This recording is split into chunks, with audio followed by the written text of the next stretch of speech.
This is Maria Baby. I am a registered migration agent in ST Migration Consulting.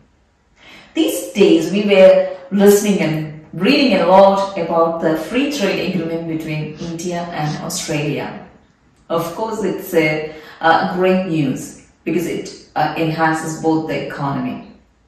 And it's also exciting for the students and as well as the Indian citizens who wish to come to Australia. Australian government has agreed that the students, Indian students who are doing ICT courses as well as the STEM courses will get additional years of stay back in Australia after the course. And also, Indian passport holders can come to Australia on work and holiday visa. So this is a much awaited visa. A backpacker visa is very exciting for many Indians. Even before the agreement was signed or years before this agreement came into effect, I got many inquiries from different people asking for a backpacker visa. But at that time it was impossible. But it will be possible in the near future. The legislations for work and holiday visa for the Indian passport holders are yet to come in effect. So once it comes in effect, an Indian passport holder who is between 18 years and 30 years old can apply for this visa. And they can come in 3 terms. Like first term is for 12 months, and in that 12 months, if they work for at least 3 months in a 462 visa specified jobs, then they will be eligible to apply for the second work and holiday visa. And in the second work and holiday visa, if they work for at least 6 months for the specified job, then they are eligible for the third work and holiday visa.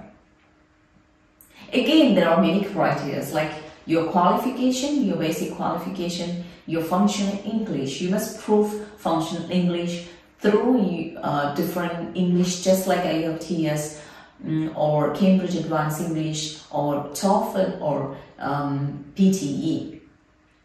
So you have to prove your functional English. If you do not clear this exam, or if you don't want to appear for that exam, you can again prove it through your education qualification.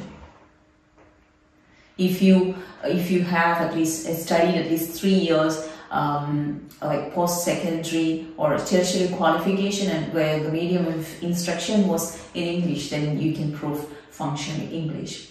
And also you must have enough money to meet your initial expenses while coming to Australia, or and also you must have money to meet your travel expenses back to your home country or where you were before.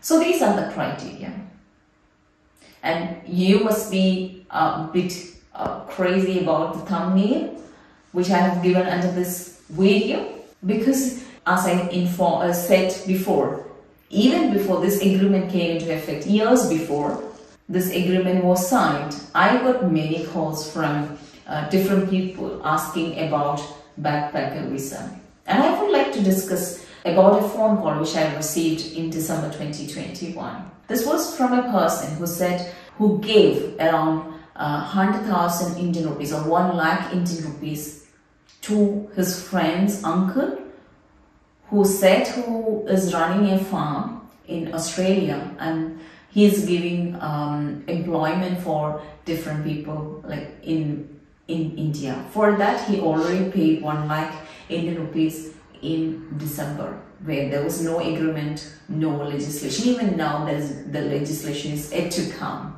So, according to him, just before applying for the visa, he has to give another 1 lakh rupees.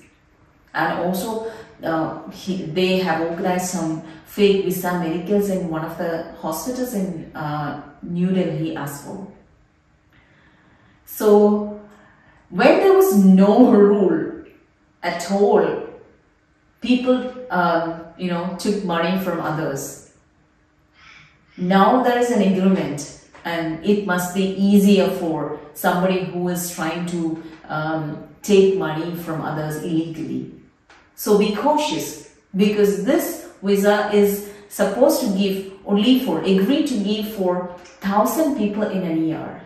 And there are 1.4 billion people living in India.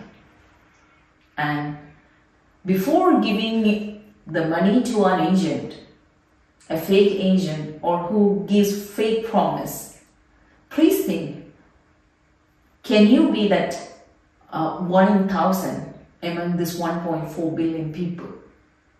If you have the confidence, go ahead.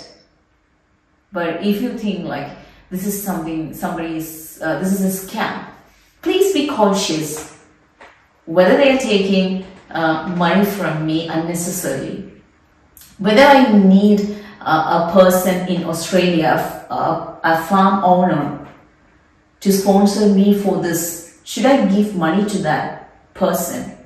You should not need. You just need to meet all the criteria which the government is listing. If you meet the criteria, apply for that. And the Department of Home Affairs of Australia is giving you the visa. No employer is needed to get this visa. And you don't need to find a job before coming to Australia. You can come to Australia and then you can find a job. There is no rule like that. You must have an employer. You must find a job before coming to Australia. So these are the things you have to take into consideration before giving money to anybody. Do you think after giving money to somebody you will get a visa? I know many people who already gave money to some agents, illegal agents, and they are simply waiting for years to get some visa. So please be cautious and wise before you give money. If you meet the criteria, you will get the visa. And if you are among that 1 in 1,000 person in Australia. So all the best for everyone, and please remember that if you are qualified, if you have English language proficiency, there are many other ways. You can come to Australia on work visa. You can come to Australia to study, or if you are eligible, you can even get a permanent residency in Australia. So think that way. Make use of best options available for you, and contact a registered migration agent to process your application. Thank you everyone for watching. Bye.